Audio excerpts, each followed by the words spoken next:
QSO Today, episode 440, Bob Witte K0NR. This episode of QSO Today is sponsored by ICOM America, makers of the finest amateur radios and accessories for your ham radio station, and by Nuts and Bolts magazine. Tickets are on sale now for the next QSO Today Virtual Ham Expo, March 25th and 26th, 2023. The ticket cost is $15, and your support by purchasing a ticket helps to keep this project going. I realize that times are tight, and it is in these tight times that the Expo with now over 40 presentations is a great value and opportunity when everything else seems so expensive. Please come to the Expo and ask your friends. Click on the Expo banner in this week's show notes page. Welcome to the QSO Today podcast. I'm Eric Guth, amateur call sign 4Z1UG, where I demonstrate the diversity and relevance of the amateur radio hobby and its impact on society by interviewing ham radio operators, many of whom played vital roles in shaping our technology through the amateur radio hobby. And while many people might say, ham radio, do people still do that? This podcast demonstrates through in-depth interviews just how amazing, diverse, and dynamic the amateur radio hobby continues to be. Last week, I put out an email message promoting a panel discussion that I am leading at the QSO Today Virtual Ham Expo on the future of amateur radio ballooning in the light of recent downings of balloons, including amateur radio balloons. I made a mistake in this message where I said that the command to shoot down the balloons came from the U.S. Air Force itself. I stand corrected.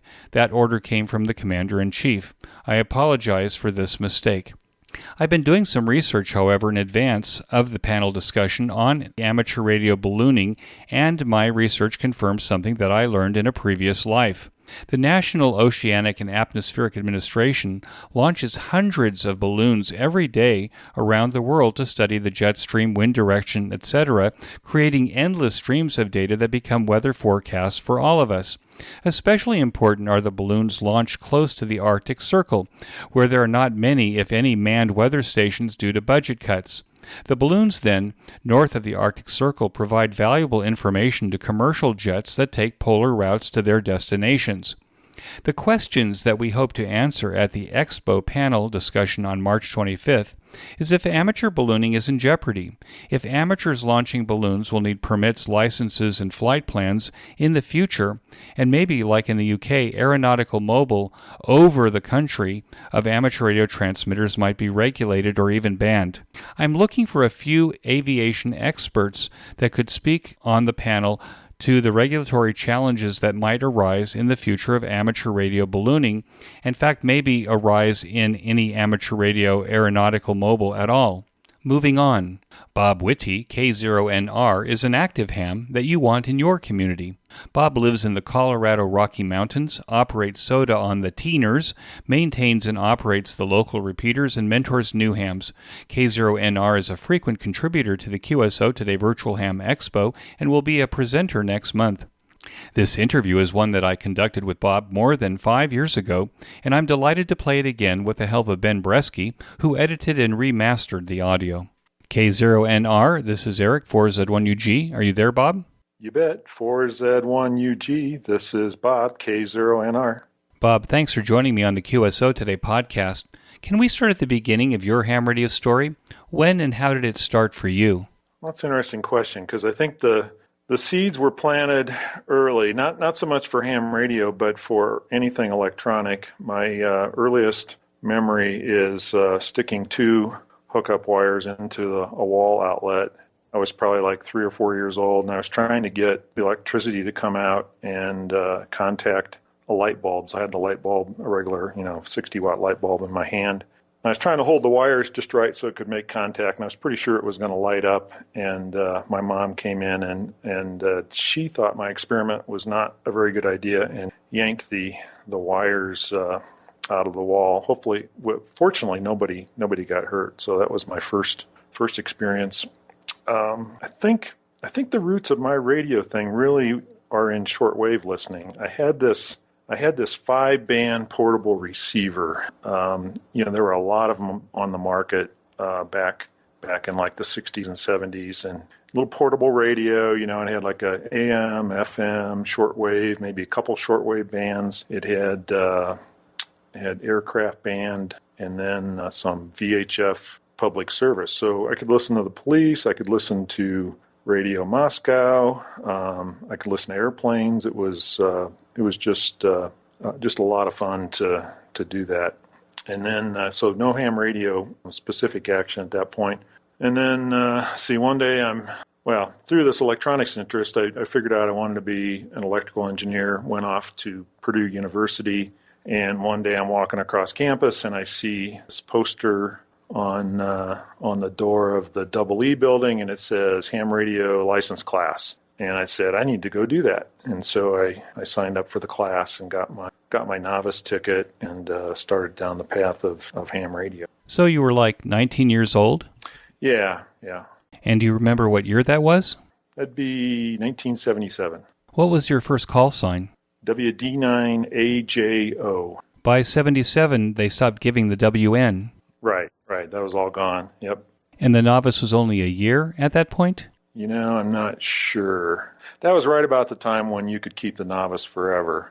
But what I did is I definitely wanted the technician license. I was thinking VHF, and I wanted to get the tech get to the tech level really quickly. So so they could give the novice license locally, right? That was a ham could give you that, and I passed that.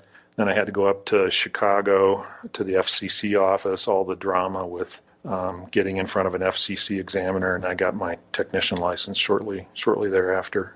What are you now? Amateur extra. And the call sign you have now, that's a vanity call sign?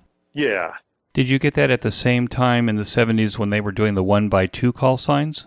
No, I held the call sign KB0CY for quite a few years. That's the one I had for quite some time, and then finally I decided I wanted to switch calls to something shorter. Started looking around through the vanity system and ended up with K0NR. And I think that was...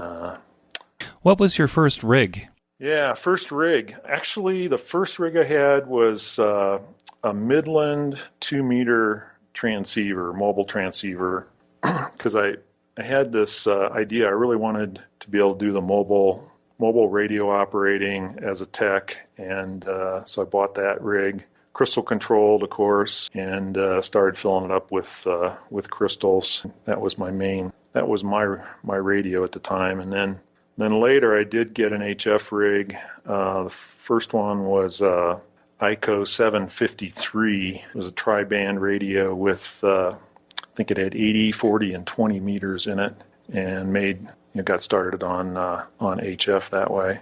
Single sideband? Yeah, single sideband. From the radio club at Purdue University, did you have any Elmers that helped you along? Not early on. That's as I thought back about this whole thing. It's been interesting that a lot of what I did was self-study and just kind of learning things on my own. Definitely during the class. The leader of that class was instrumental in getting all these folks started, so that was good. And then I graduated from college and went on came out here to Colorado and was working for Hewlett Packard up in Loveland. That's when I started to run into some Elmers. Particularly the guy I think of right away is Virgil Leenert's W0INK, and the picture there is me with a brand new bachelor's degree in Double E. Lots of good theory in my head, not a ton of practical experience, and a ham radio license, and I latched on to Virgil, and he gave me lots of guidance at work and in ham radio.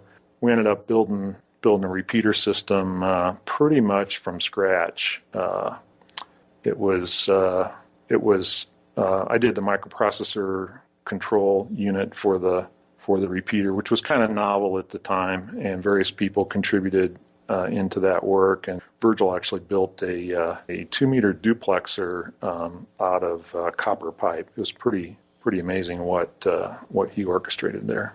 And where was that repeater? Loveland, Colorado. Was it on one of the mountains there, or on top of Hewlett Packard? It was on one of the foothills. They call it Namaqua Hill.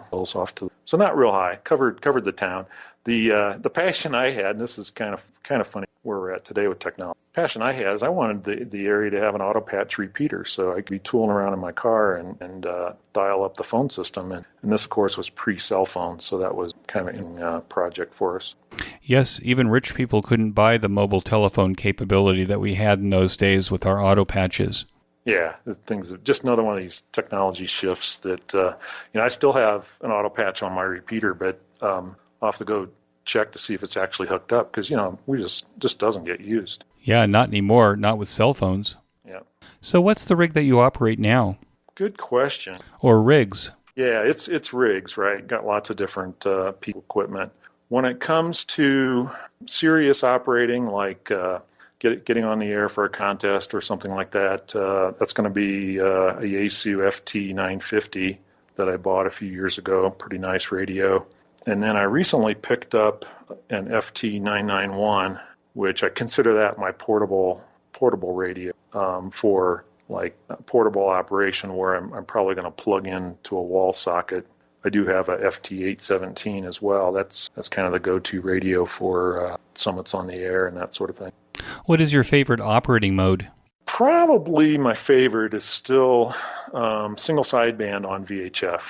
Whether it's getting on 2 meters and seeing who I can work, and of course 6 meters is always a blast. If we get some good sporadic propagation, then getting on 6 meters is a lot of fun. So combination of those two, and I see VHF contests as activity concentrators. So I try and get on for the major contests and take advantage of that.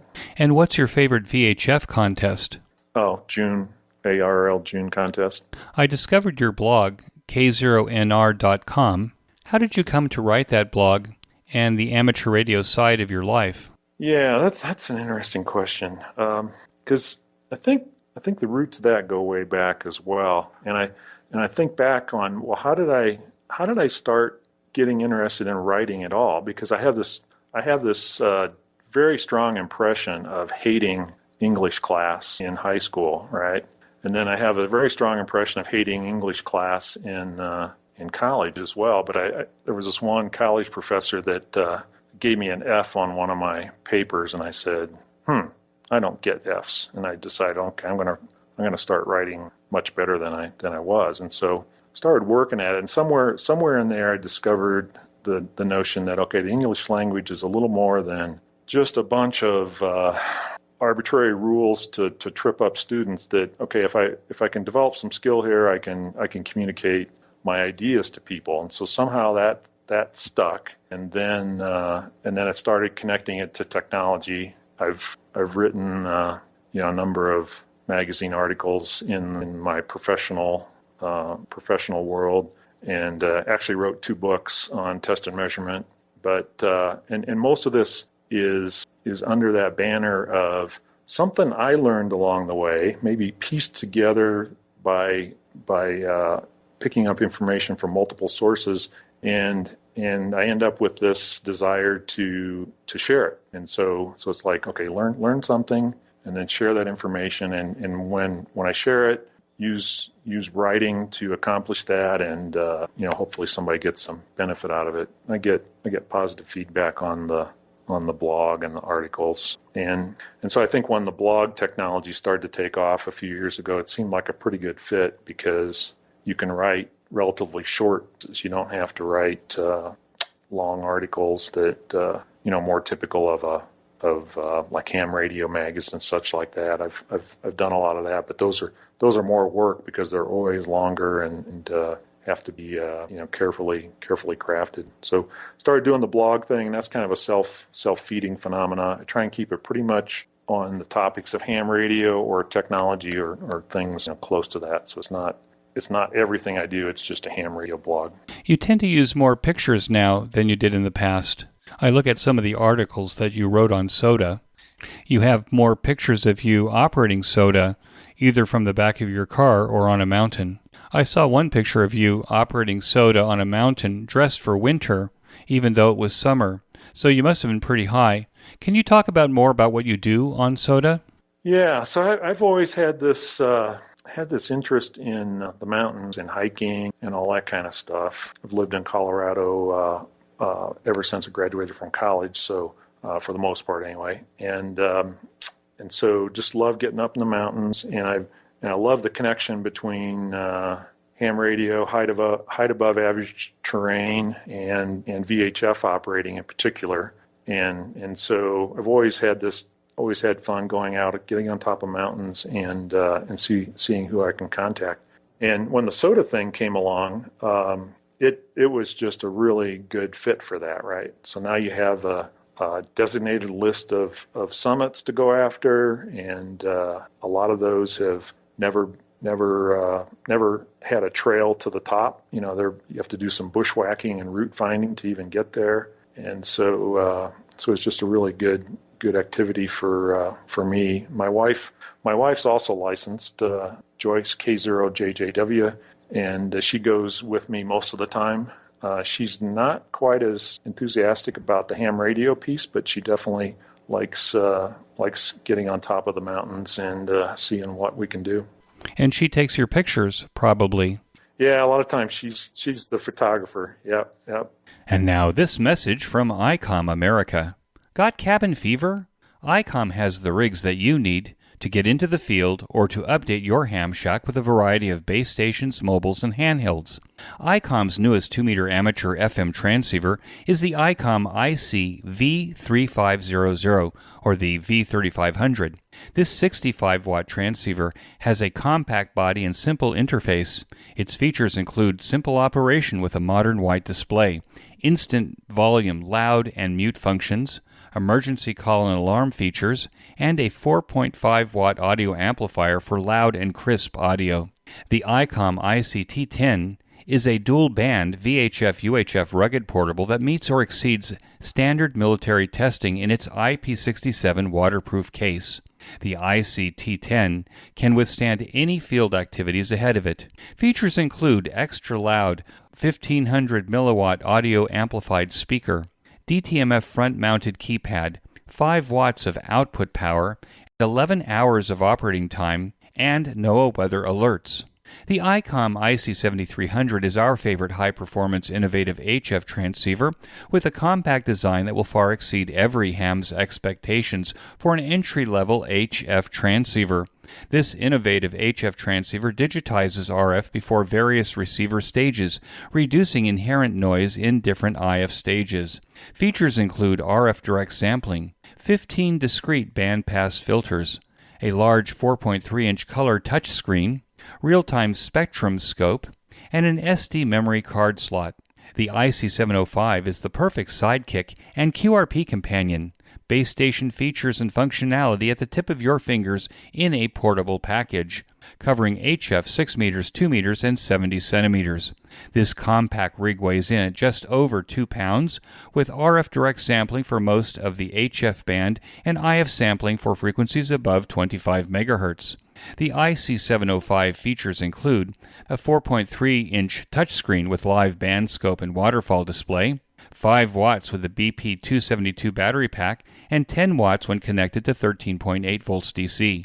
Single sideband CW, AM, FM, as well as full D-Star functions. Micro USB connector, Bluetooth, and wireless LAN. Integrated GPS with antenna and GPS logger. Micro SD card slot, and a speaker microphone, the HM243, which is included in the package. The perfect accessory for the IC705 is the optional backpack, the LC192, with a special compartment for your IC705 with room for accessories and your lunch. Designed from user input, the ICOM ID5100A is mobile radio innovation taken to the next level. This rig offers an intuitive user touchscreen interface and connects with Android devices and Bluetooth headsets via the optional Bluetooth module.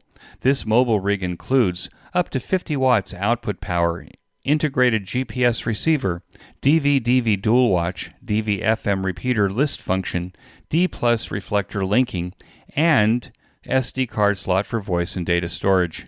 Finally, The ICOM ID52A is a VHF-UHF dual-band portable with D-Star and FM functionality in a beautiful handheld package.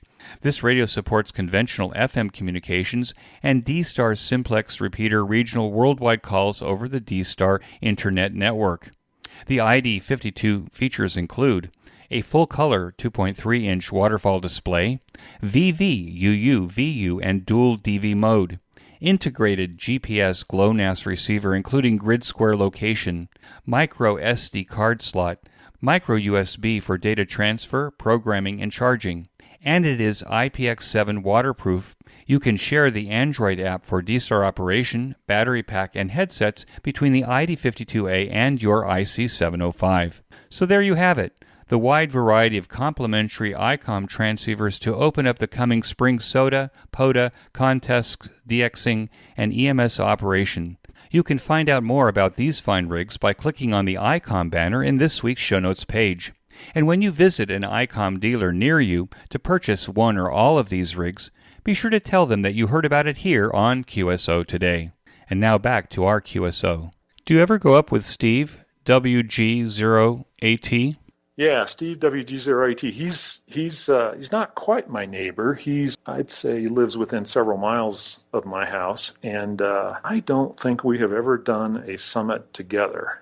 I've worked him a ton of times from a summit.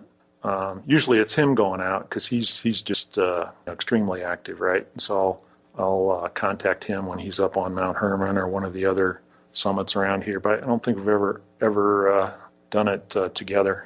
What's in your SOTA backpack? That's an interesting question. Kind of varies. I would say recently it's been pretty minimal, and inside the SOTA activity, there's most of the folks are operating HF. I think if you look at the numbers, it's probably like 80% of the contacts in North America are on HF, and I'm mostly interested in VHF and higher. That's kind of where not that I don't operate HF, but kind of my home base for me has always been 50 megahertz and higher. And so I'm typically taking just VHF equipment. And if I'm trying to do something special, I'll toss the FT817 in, and so I can do single sideband. I'll usually have a 3-element Yagi antenna collapsed down and in the pack. That's made by Arrow company, Arrow antenna. And oftentimes, if I take the 817, I'll probably put a small battery in to support that. But lately I've noticed I've had trouble making contacts on single sideband. The operators just aren't there, and I'll end up making most of the contacts on FM anyway. So then I'll just toss like the Yaesu FT1D in the pack and go. Maybe a spare battery. Usually don't operate for real long. So oftentimes it's just. Is it cheating if you tweet or Facebook while sitting on the summit waiting for someone to call you on single sideband? No. Sometimes people will question that. It's the whole self-spotting issue, right? Should you ever spot yourself ever? But I think in the Summits on the Air world, it's generally accepted that it's okay to spot yourself. So I'll spot myself on SOTA Watch. It's probably the most common one. I'll often send out a tweet. But to really get the single sideband guys' attention, I'll typically send an email to one of the local weak signal lists, and sometimes that helps get those guys on the air. Yes, especially if you've hiked to a teener, right? You have some pretty high mountain peaks in Colorado.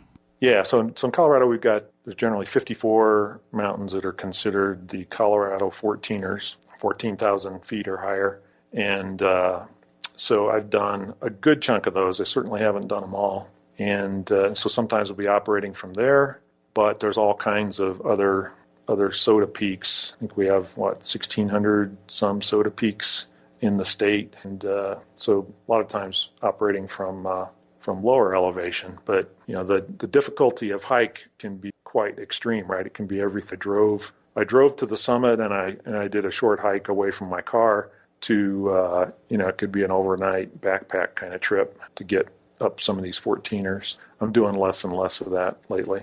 Now you're living in Monument, Colorado? Yes. And what's the elevation there? 7,500 feet in my house. So 0 for you is 7,500 feet. So anyone from the flatlands that wants to do a teener should probably come to you for a while and sit at your base camp before sending. Yeah, that's the general recommendation is, acclimate a little bit. And it is interesting. People vary dramatically on how well they do with that. Some people come to our house and are immediately thinking, wow, the air, I'm not as strong and able as I used to be or I was. And so they're immediately affected by the altitude at 7,500. Others, no effect at all, don't even notice it, and go out and hike a 14er the same day. It just depends. Yes, it's funny. I live at 3,000 feet, and when I go down to sea level, I go, oh, oxygen. Yeah. So even at 7,500 feet, that's also quite different. You were actively involved with training new hams in classes that you give in Monument, Colorado, southwest of Denver. Can you speak about what amateur radio educational opportunities are available and what your role is in it?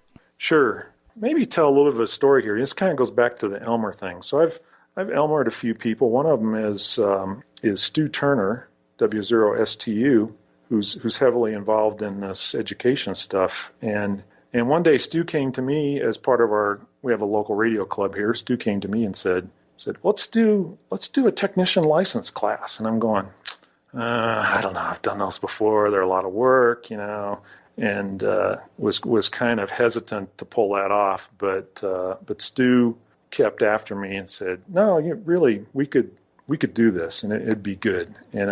And somehow a light bulb went on with me that, okay, Stu's got experience in education. He taught over at the Air Force Academy for a number of years, and I knew he was competent in that area, a really good teacher. And I thought, okay, we can do this. And we started working on it. Ended up settling in on a 2-day class format. We thought the 1 day, some of these guys are doing 1 day classes. We thought that was too much of a cram. That are you really learning anything in 1 day? And so we said, but we knew that people are busy. They don't want to commit to an 8-week class, and frankly, we didn't want to teach an 8-week class based on our schedules. So we said, okay, what about 2 days, 2 full days? We'll give the exam at the end of the second day, and so we started doing that. That's worked out really well. I think we've had about 250 people get their ham radio license that way, about a 90% pass rate, and then. On the Elmer thing, I'd call that kind of reverse Elmering. So here's this guy Stu that I helped get into the hobby, but now he's coming back to me with ideas that challenged me to get off my rear and do something. So I thought that was kind of a neat example of Elmers come from all kinds of places. You get all kinds of input and encouragement. So kind of a 360-degree Elmer model, right? Elmers can be anybody. I read someplace that the United States now has over 750,000 amateur radio operators, and that a large number of the new ones are not active or on the air. Once a ham has a new license, what could be done to pull them in and get them on the air and make them active? Yeah, excellent question. Because we started to have some success with these technician licenses, and then so we started to see more and more hams showing up in the area with their license, or at least they show up in the FCC database. And then we started thinking about, well, wait a minute, are these folks really getting on the air? Are they really taking it? And what we've done locally is really club based. Our club has the Tri-Lakes Monument Radio Association has programs that are really targeted at the beginner. And so, for example, every club meeting has an educational program that it may not be completely targeted to the beginner, but we certainly try and deliver it at a level that newer hams can absorb. And then we did this thing called Tech Day, where we took created a 1 day event where it's all about educational activities, and we targeted the beginning technician getting started and sort of building their skills and working their way to the hobby. Because I think it's really important to give people opportunities to get on the air and to do something. I really worry that people get their license, stick it stick it in the drawer and never take advantage of it. Could you give an example of what that tech day might look like for a new technician? Yeah. In fact, this past year, we combined Tech Day and Field Day. So we called it Tech Field Day. And again, the idea there was, don't really want to do the 24-hour operate through the night kind of field day. We shortened it to one day. It was roughly 8 in the morning till 5 p.m. And then in the middle of the day, we had a number of educational activities. I probably won't get them right off the top of my head, but typically it's something like, how do you build a dipole antenna? And so you go ahead and build the antenna in front of the class and then go out and string it up in the trees and put it on the air. That sort of thing. Really, really practical, hands-on kind of topic. What do you think about the novice experience for the technician operator? As a kid, I remember something magical about it, about the first rig and getting it on the air. Are we way beyond that now in terms of people's sophistication with wireless devices? Yeah, I'm not quite sure what you're poking on there. I think maybe I'll answer it this way. Times have really changed. I mean, for starters, just the notion of I can talk to somebody at a distance using wireless communication. I mean, that happens every day by a large majority of the people around the world, right? So it's not the same. It's not the same as maybe in the 70s where that was a magical thing that nobody else could do. And so I think we have to recognize that has shifted. So now you've got a 18-year-old person coming into your ham class, and obviously they have a smartphone, and they're typically wondering, well, where's the smartphone app that's going to help me get my tech license? And those are available, right? But it's not a big deal to them. That's just what they expect. That's their frame of reference. So I think the idea of the novice experience has really shifted. Now, I think there's still a lot of interest and excitement in building my own station. I'm probably not going to build the radio. I'm going to buy it. But getting the antenna put together, getting it strung up in a way that's useful, and then actually having those signals propagate around the world, and it's my station, and I'm doing it talking to someone directly, not dependent on telecommunications infrastructure. That's still exciting for a lot of people. I want to take a minute to tell you about my favorite podcast, the Ham Radio Workbench Podcast, with George, KJ6VU, and now joined by Rod, VA3ON, Mike, VA3MW, Mark, N6MTS, and Vince, VE6LK.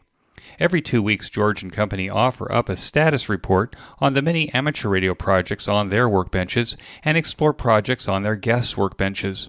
This group is project active and prolific, covering many technical areas of amateur radio. So the next time you want a deep dive into ham radio electronic project building, or to learn about technology, tools, test equipment, construction techniques, and the rest, listen to the Ham Radio Workbench podcast, available on every podcast player and channel. Use the link in this week's show notes page to get to the Ham Radio Workbench podcast directly. And now back to my QSO.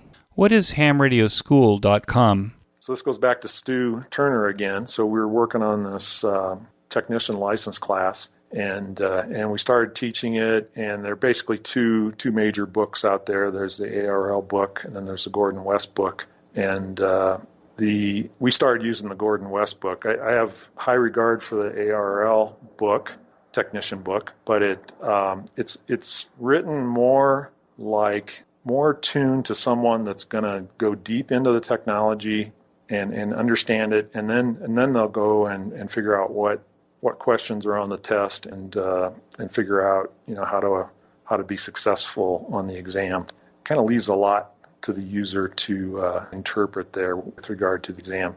Gordon West book's very oriented towards nailing the questions, goes through every question and then gives you an explanation. So we were using that, and it worked pretty well, but we really thought that there was something missing that'd be right down the middle. Sort of make sure you hit all the test questions so that the student can be successful, but really give them more of the knowledge of how the radios work, and don't just teach to the test. So So Stu, one day Stu says, well, I think I could write that book. And there again, I thought, I bet he could.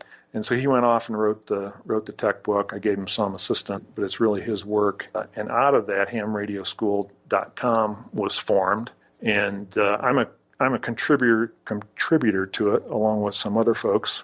Lately, I've been writing the Shack Talk article or column, which is really a blog.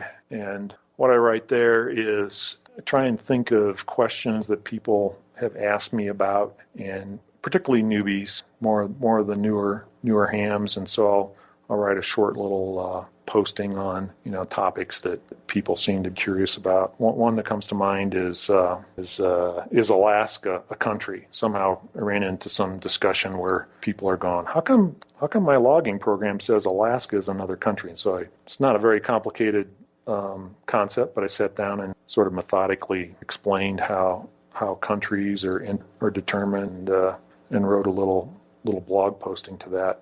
Hamradioschool.com is expanded from just being a book. It's a website.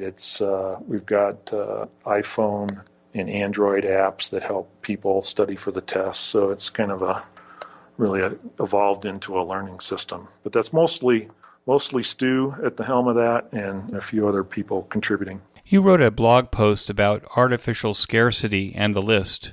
You said that scarcity could be even created with bananas by putting stickers on them and saying that they're premium bananas. So I never thought much about this, but you discussed the origin of the DXCC list with regard to artificial scarcity. What drove you to write that blog post, and how was it received? Interesting question. Yeah, a lot of the blog posts are about things I'm doing. I was like, I did this SOTA activation, or here's some event I referred to or we're talking about. But that one's a little different. It was triggered by a DXpedition. I forget now, but I just got to thinking about this whole DXCC list and how that evolved, and then started digging into it a bit. And it just struck me that we have these folks spending a lot of time and energy to go to some rare island that's hard to get to, ton of money being spent, ton of energy being put into it, and the whole purpose is they're going to put up a bunch of antennas and we're going to talk to them. And then why is that? If somebody parachuted in from another planet and looked at this, what would they think? And they'd probably be scratching their heads. And so I sort of deconstructed it and said, well, it starts with two guys arguing about who's worked the most countries, right? And then at some point you go, well, if we're going to argue about who worked the most countries, we better have a list. Well, that turned into the DXCC list, and that's the gold standard now of what constitutes a country or an entity. But it's just kind of interesting to think about how if something pops off that list, all of a sudden no DXpedition is going to go there, right? It's not important anymore. Something pops onto that list, and those guys will be out there activating some little island that the majority of the public has never heard of. What was interesting on that list, because you alluded to it earlier, was Alaska and Hawaii are on that list as separate entities, aren't they? Sure. Yep. So they're not part of the United States of America. They're different places. Yeah, and that gets in. That gets into the whole issue of and I'm not an expert on the DXCC list by means, but there's the concept of there's a geographic separation is part of the rule criteria. So Hawaii. Now, if you're working Hawaii, that really is a lot different than working Kansas, right? It's geographic from place. So that one, and Alaska too. So that makes sense. And then there's the political boundary thing that comes into play as well. That one's probably a little more problematic. But we can extend the same concept to other things. It's not just like I mentioned, summits on the air. Same thing. There's a list. There's a list of summits in North America that, or really, it's done by region. So for us here in Colorado, it's Colorado, and there's 1,600 plus summits on the air. That's the list. And so probably not going to work all 1,600 of those summits, but that's what the point system is based on in the SOTA world. And then you got same thing with islands on the air, and even worked all states, right? There's a list that you're working against. What's interesting about SOTA is the list of SOTA-recognized summits. Did somebody make that list from SOTA? Was that made up from the SOTA group itself, or was that found someplace? That list was actually crafted pretty carefully. I think Guy, N7UN, did most of the heavy lifting here. Maybe some other people contributed as well for Colorado.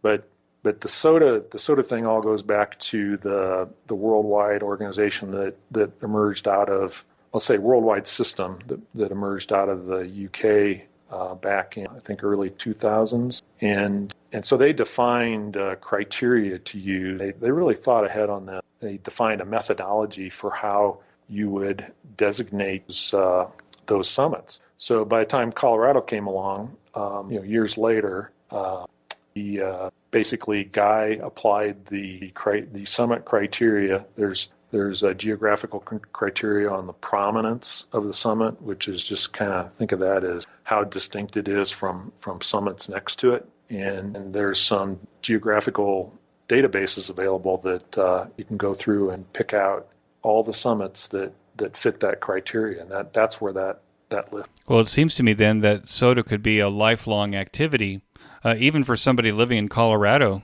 Yeah, if you said, I'm going to activate every one of those peaks, that's I have to think if that's even possible. That's a lot of work for somebody to a lot of activity. So there's got to be a pretty cool reward for that if it's done. Yeah, there should be.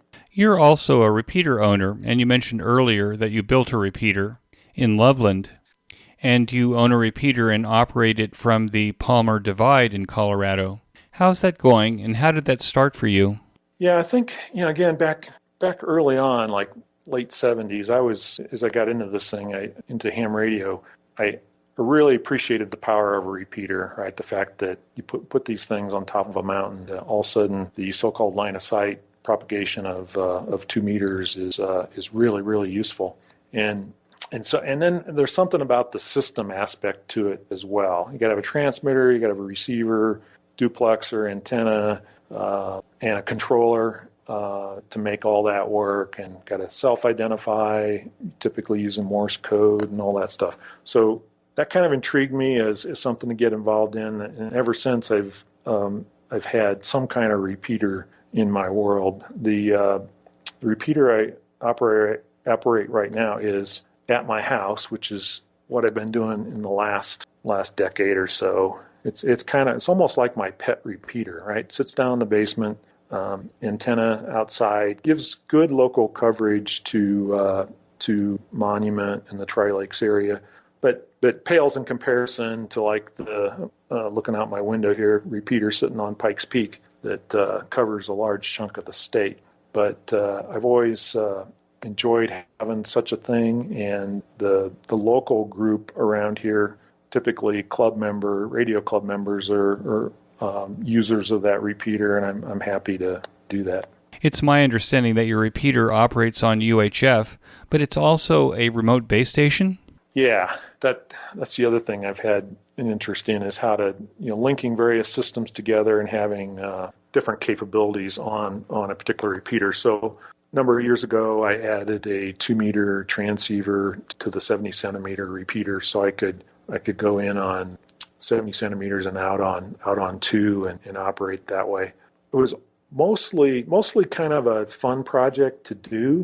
Can I make this all work? And then kind of a convenience thing of I could monitor 146.52 using the repeater's receiver, and then if anybody shows up on that frequency, I could be able to hear it on my repeater and maybe run in the house and work them or whatever.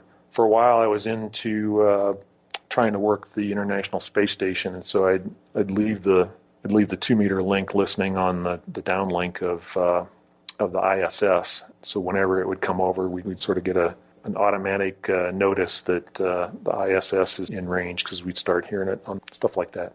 Were you able to work ISS through the repeater? And if you did, what kind of antenna did you use? Yeah, I did work the ISS, I guess just once. Well, take that back.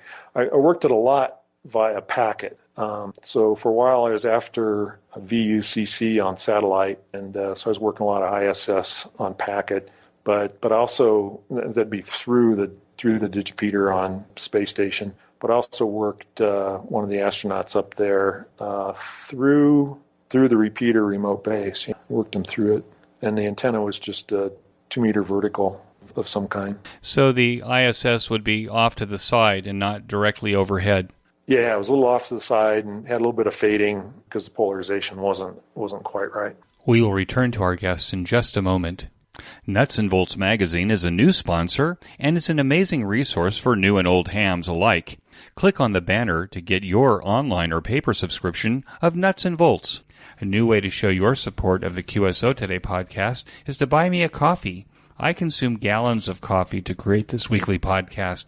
Invite me for coffee by pushing the yellow button, Buy Me a Coffee, on the QSO Today show notes page. And now back to our QSO Today.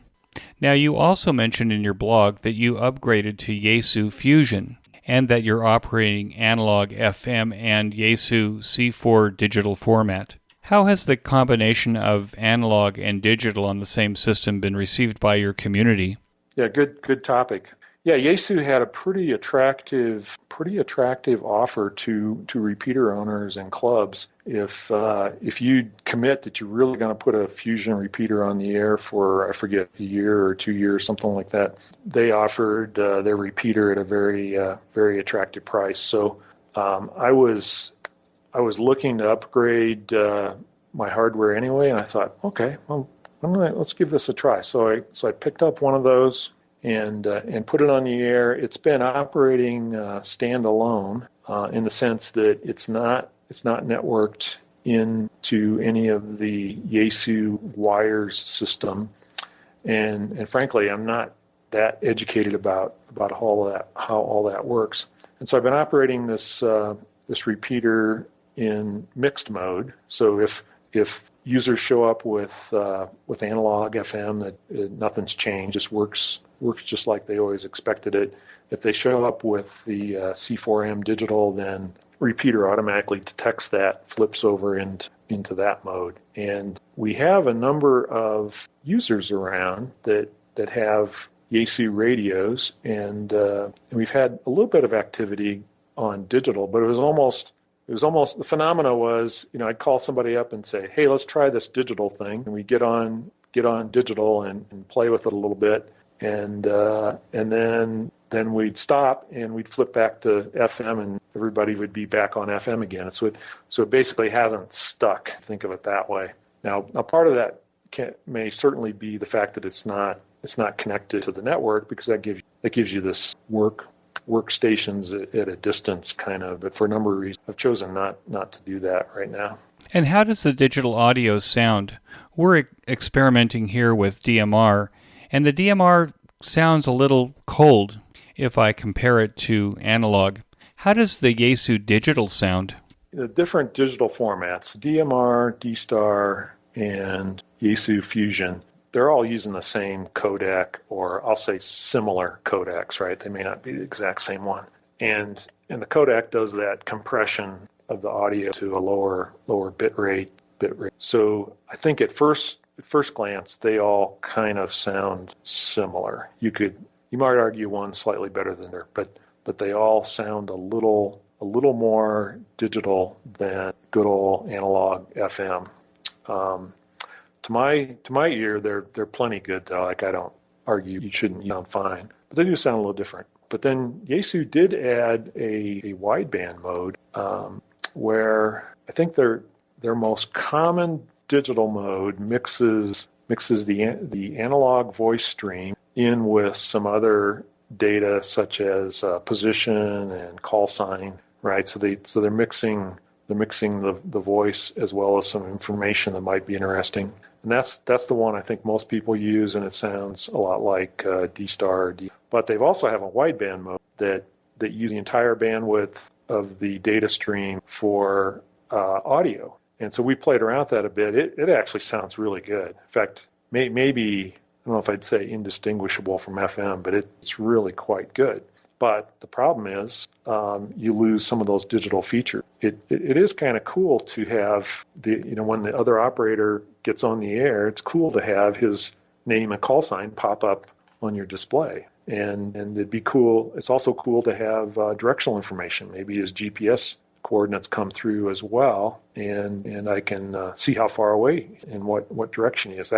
Those features are all really neat. Well, when you go to the wideband fusion mode, those things go away because now they're using that data bandwidth for voice. So then maybe it sounds more like Skype.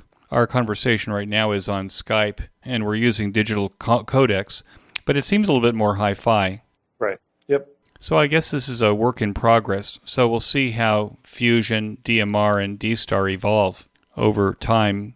Maybe there's some meet me in the middle so that they'll all be able to talk to each other. What kind of an impact does amateur radio have on your family life? Impact on my family life. That's interesting. So if my wife were here, she would say, she tells this story every time. She says, Bob was so busy working on that repeater back in the 70s that I figured I had to get my ham license if I was going to be able to talk to him. So that was her motivation for getting her license.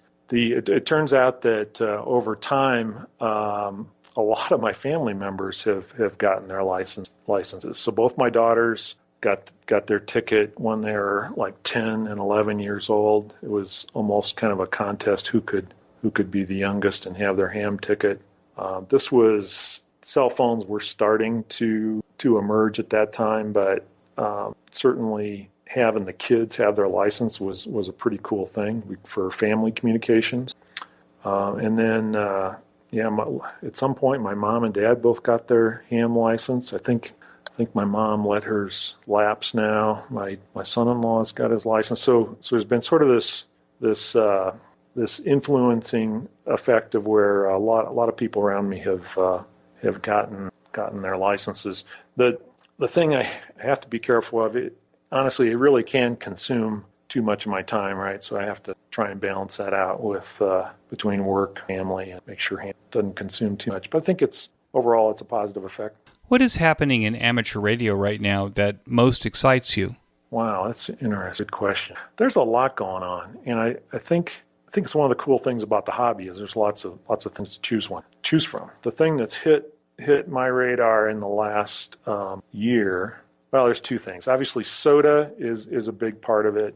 Really gotten hooked on this idea of activating mountains, working mountains. It's just really a good thing to be involved in. So that's probably at the top of the list. The second one that comes to mind is actually DMR, and I got to give the Rocky Mountain Ham Group credit here. They've been doing some really good work on putting up DMR repeaters in the state and have a very nice network available that covers a lot of the state and certainly places that I frequent. So it's caused me to take a closer look to DMR. I bought a couple more radios, and I'm getting them all programmed up and starting to use that system more.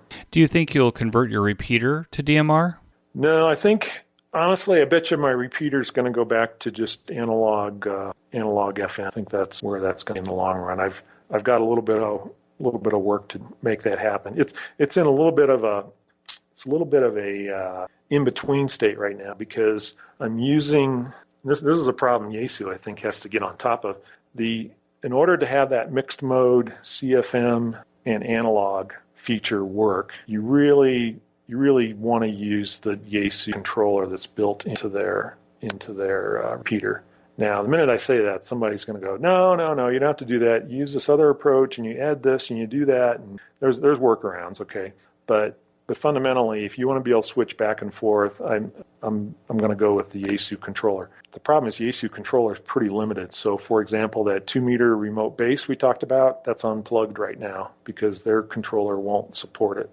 And so I feel like I'm kind of stuck in between. Well, do I want to stick with the Yaesu system, or should I jump back to some other controller? In the past, I've used SCOM controllers and like those a lot. And I think what I need to do is retool the thing to use the SCOM controller, and I probably won't have C4 FM capability once I do that. But that's how it plays out. The DMR idea, yeah, maybe that's in the future sometime. Maybe I plop down a DMR repeater here, but not sure I want to give up analog FM yet. Do you have a DMR hotspot? No, I do not. Haven't configured that. There's a lot of exciting things going on, and I'm not up to speed on them. Is this whole idea of hotspots and equipment that can talk D-Star, talk DMR, talk Fusion, that there's some really, really innovative work going on that might help with some of these digital incompatibility issues we've created. What advice would you give to new or returning hams to the hobby? Yeah, so I think particularly for newer hams, I always tell them, find something you really care about and do it. And that goes back to I don't want them to get stuck where they never turn on the radio, never get on the air. And so, for some people that can be public service. I know there's quite a few people have latched on to this idea of, it's really the when all else fails. They recognize that there are times when communications are pretty much dead. You have a lot of forest fires in Colorado, and I think you have a very active MCROM group in Colorado. Right. So we've had some actual experiences here where people realize, okay, all of a sudden cell phones, maybe even the landline phone system doesn't work during a crisis, and so they recognize that, and so they want to be prepared for that. So I try and steer them towards, okay, if that's your passion, then do something in that direction. Maybe that leading involved with ARES and getting more training in that direction. For some people, it's operating events or contests. So for some people, it's getting on the air, and that could be various kinds of contesting or other on the air events. Might be chasing DX, or maybe they want to start with worked all states. I've found a lot of useful motivation out of getting one of those lists out. Maybe it's worked all states or worked all continents, and just kind of start working towards that. That can be, for some people, it's tinkering around. They want to build something, so antennas are a place they can build. But whatever it is, find something you care about, find some passion, and then apply ham radio that you're actually. Well, I think that's great advice. Bob, I really appreciate your coming on the QSO Today podcast. When I get out to California, I hope to work you on the local repeater, or maybe even yours. With that, I want to wish you 73, and thank you so much for being on the QSO Today podcast. Yeah, let's connect sometime when you're in the state, and it's been great talking to you, Eric. That concludes this episode of QSO Today. I hope that you enjoyed this QSO with Bob. Please be sure to check out the show notes that include links and information about the topics that we discussed. Go to www.qsotoday.com and put in K0NR in the search box at the top of the page. Bob will make a presentation at the Expo in March on how to choose coaxial cable for beginners, followed by live question and answers. We will also have a roundtable lounge where you can speak with Bob and all the other participants at the Expo. Click on the banner in this week's show notes page to register for the Expo. My thanks to ICOM America for their continued support of the QSO Today podcast. Please show your support of this fine sponsor by clicking on their link in the show notes pages. You may notice that some of the episodes are transcribed into written text. If you'd like to sponsor this or any of the other episodes into written text, click on the transcribe button at the top of the show notes page. Support the QSO Today podcast by first joining the QSO Today email list by pressing the subscribe buttons on the show notes pages. I will not spam you or share your email address with anyone. Become a listener sponsor monthly or annually by clicking on the sponsor buttons on the show notes page. By using the Amazon link on the home page before you shop at Amazon allows Amazon to send us a small commission on what you purchase that further keeps our QSO Today project going. I am grateful for any way that you show appreciation and support. It makes a big difference as we work towards episode 500. QSO Today is now available on a large number of podcast players and now a host of podcast services and applications. We are Podcast 2.0 compatible. I now use the Fountain podcast player to listen to all of my favorite podcasts. Until next time, this is Eric for Z1UG 73. The QSO Today podcast is a product of KEG Media Inc., who is solely responsible for its content.